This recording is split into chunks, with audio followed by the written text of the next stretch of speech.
Hi అందరికీ welcome to my channel అండి. ఈరోజు నేను చేపలు నీచు వాసన లేకుండా ఎలా కడుక్కోవాలో చూపిస్తాను.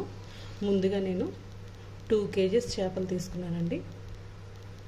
ఇవి జస్ట్ వాళ్ళు క్లీన్ చేసి ఇచ్చినవే. నేను ఇంటికి వచ్చాక ఒక్కసారి వాటర్ పోసాను అంతే. వాటర్ పోసి క్లీన్ చేసాను. ఇలా డస్టీ పార్ట్స్ ఉంటాయి కదా, అన్నీ తీసేసుకోవాలి. ఇప్పుడు ఇందులో నేను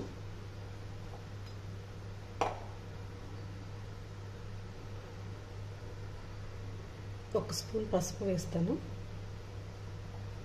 చిన్న స్పూన్ కదా, 2 స్పూన్స్ పడుతుంది. ఇది మరి చిన్నగా ఉంది కదా. అలానే కల్లుప్పు ఉంటుంది కదా, కల్లుప్పు కూడా యాడ్ చేస్తానండి. కొంచెం పడుతుంది బాగానే. కల్లుప్పు వేసేస్తున్నాను. నిమ్మకాయ చెక్కలు ఉంటాయి కదా, చూడండి. నాకైతే ఫ్రిడ్జ్లో ఇలా వాడిపోయినట్టున్నాయి. అవే యూజ్ చేయండి. ఫ్రెష్గా ఉన్నాయి కాకుండా వాడిపోయిన ఏం చేయాలో తెలియదు కదా, ఇలా యూజ్ చేసుకోవచ్చు. చూడండి, ఇలా లెమన్ పిండేసుకోవాలి. నేను ఫస్ట్ దానికి ఒక 1/2 పిండేస్తానండి, ఎక్కువ పిండును. ఇలా పిండుకున్న తర్వాత ఒక్కసారి అన్నిటికీ పట్టేలాగా మంచిగా ఇలా ముళ్ళు ఉంటాయి, జాగ్రత్తగా చూసుకొని కలుపుకోండి, లేకపోతే ఇబ్బంది పడతాయి. ఇలా అనేస్తే చాలు, పైకి కిందికి అనేస్తే బెటర్. ఇలా వెడల్పాటి గిన్నెలో అయితే మీకు ఈజీగా అయిపోతుంది క్లీన్ చేసుకోవడం. మామూలుగా అయితే పెద్ద గిన్నెలో వేసేసుకోండి, అప్పుడైతే మీకు కలపడానికి కానీ ఫిష్ కొంచెం తిరగడానికి కానీ ఈజీగా ఉంటుంది. ఇలా పైకి కిందికి ఇలా అనేసుకుంటే చాలు. ఇట్లా బ్లాక్ ఉన్నాయి తీసేసుకోండి. ఇవేమంతగా బాగుండదు, బ్లడ్ కాకపోతే తీసేస్తే బెటర్. మనం చూడండి, బాగా మిక్స్ చేసుకుంటాము.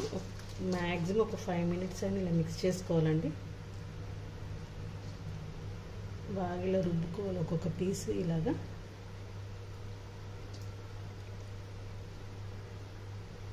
నీట్గా ఆల్రెడీ వాళ్ళు అన్ని స్కిన్ అంతా తీసేసి ఇచ్చారు కాబట్టి మనకు అంతగా నీచు ఉండకపోవచ్చు. మేబీ ఎందుకు రిస్క్ చేసేది ఎందుకని చెప్పి నేను ఇంటికి వచ్చాక ఏ చేప అయినా సరే ఇలానే కడుక్కుంటానండి. ఈవెన్ రొయ్యలు కూడా ఇలానే వాష్ చేస్తానండి నేను. చేపలనే కాదు, రొయ్యలు కూడా ఇదే ప్రాసెస్లో వాష్ చేసేస్తాను. నాకైతే ఈజీగానే అనిపిస్తాయి. ఏమంతగా వేరే దగ్గర కూర్చొని దీన్ని కష్టపడి రుద్ది అలా చేయాల్సిన పనే ఉండదండి, ఈజీగానే అనిపిస్తుంది. చూడండి, ఇలా ఒక్కసారి పైకి కిందికి బాగా అనేసుకొని ఇప్పుడు దీన్ని వాటర్ వాష్ చేస్తాను ఫస్ట్ ఒకసారి. ప్రస్తుతానికైతే అయిపోయిందండి. నాకైతే కొంచెం జిగురుగా ఉన్నాయి కదా, అలా వస్తే మాత్రం కొంచెం వదిలినట్టే. ఇప్పుడు నేను దీన్ని వాటర్ కింద పెట్టి వాష్ చేస్తానండి. ఒకసారి వాటర్ కింద పెట్టి బాగా వాష్ చేస్తున్నాను. మొత్తాన్ని కొంచెం వాటర్ పోసేస్తాను, వేడిగా పోసేస్తాను. వాటర్ అన్నీ వాటర్ పట్టేసుకొని అనేస్తే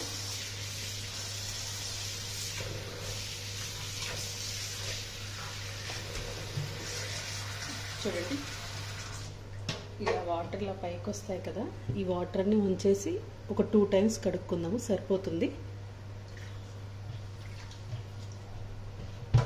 లేకపోతే ఇది ఇలానే వాటర్లో ఉంచేసి ఒక్కొక్క పీస్ కడుక్కుంటూ వేరే గిన్నెలోనే వేసుకోవచ్చు, అది కూడా ఒక ప్రాసెస్. కాకపోతే ఇది కొంచెం అంత హెవీ ప్రాసెస్ ఎందుకని చెప్పి నేను ఇలానే చేసేస్తున్నానండి.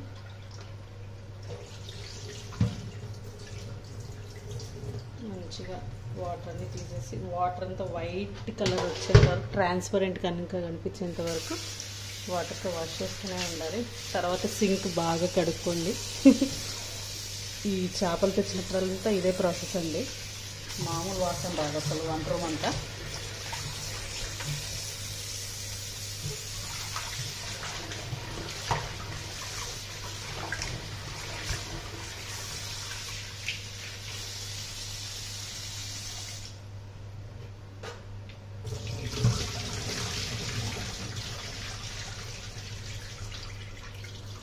వాటర్ ట్రాన్స్పరెంట్ అయ్యేంత వరకు కడుగుతూనే ఉండండి. ఏం కాదు, 4-5 times అయినా పర్లేదు, అలానే వాష్ చేసేసుకోండి. ఏం కాదు. కొంచెం వాటర్ పట్టేస్తాను నేను ఇంకొంచెం. ఫిష్ని ఎలా మ్యారినేట్ చేసి ఫ్రిడ్జ్లో స్టోర్ చేసుకోవచ్చో చూపిస్తాను. ఇప్పుడు ముందుగా నేను 2 kgs ఫిష్ తీసుకున్నాను కదా, ఒక 4-5 టైమ్స్ బాగా వాష్ చేసి పెట్టుకున్నాను అండి. ఇప్పుడు ఇందులో నేను ఒక 1/2 టీ స్పూన్ పసుపు యాడ్ చేస్తాను. అలానే ఉప్పు ముక్కలకి ఎంత పడుతుందో అంత యాడ్ చేయండి చాలు. నేనైతే ఒక 1.5 స్పూన్ వేసుకుంటానండి. కారం మాత్రం మీకు స్పైసీకి తగ్గట్టు ముక్కలకి సరిపడా వేయండి. పులుసుకి కావాలంటే పులుసు చేసుకున్నప్పుడు మళ్ళీ యాడ్ చేసుకోవచ్చు.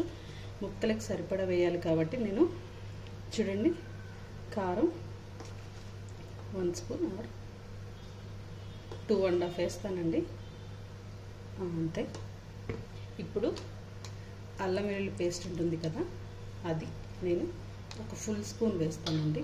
మళ్ళీ మనం పులుసుకి మళ్ళీ వాడతాం కదా, మామూలుగా అయితే పులుసులోకి అల్లం వెల్లుల్లి పేస్ట్ అవసరం లేదు, చిన్నులపై ఉల్చుకొని వేసుకోవచ్చు. ఇప్పుడు వీటన్నిటిని బాగా కలుపుకుంటానండి.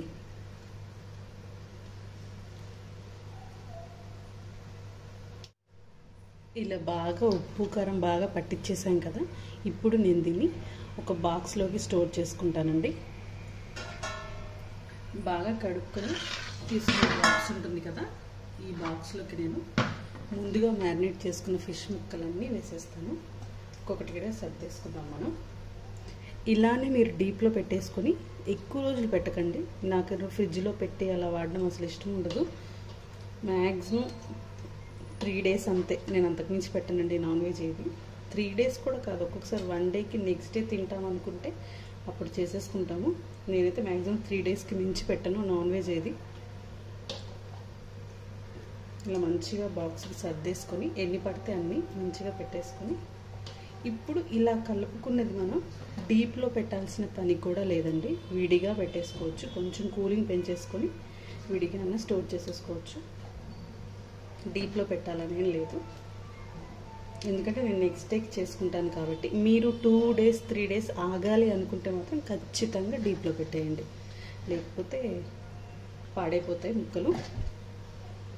చూడండి పట్టేంత వరకు పెట్టాను. ఇప్పుడు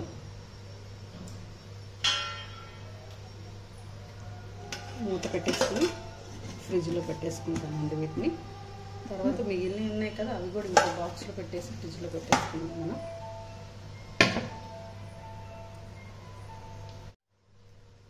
ఇంకో చిన్న బాక్స్ దొరికింది నాకు, అందులో మిగిలిన ఫిషెస్ అన్ని సర్దేసుకుంటాను.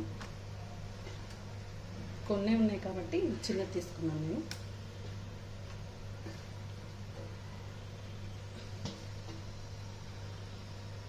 అంతేనండి, గ్రేవీ ఉంటుంది కదా, ఇది కూడా వేసేస్తాను మొత్తం.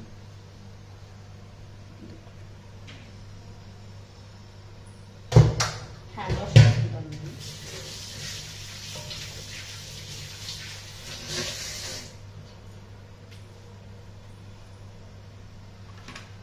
ఇలా మనం అన్నిటిని స్టోర్ చేసి పెట్టుకోవచ్చండి. చూడండి ఈ బాక్స్కి వచ్చింది నాకు, దీనికి వచ్చింది 2 kgs. రెండు నేను బాక్స్ స్టోర్ చేసుకుంటాను ఫ్రిడ్జ్లో.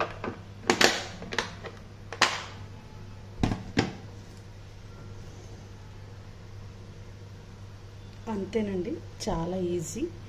మ్యారినేట్ చేసి పెట్టేసుకుంటే ఫిష్ని నెక్స్ట్ డేకి అయితే ఇంకా టేస్ట్ చాలా బాగుంటుందండి. ఫిష్ ఉప్పు కారం బాగా పట్టి వెంటనే కడిగి చేసుకునే దానికన్నా మార్నింగ్ తెచ్చుకొని ఇలా మ్యారినేట్ చేసి పెట్టుకొని ఈవినింగ్ చేసుకుంటే టేస్ట్ చాలా బాగుంటుంది. ఒకసారి ఇలా ట్రై చేయండి. థ్యాంక్ యూ ఫర్ వాచింగ్ అండి. Like, share, subscribe to our channel అండి. Thank you.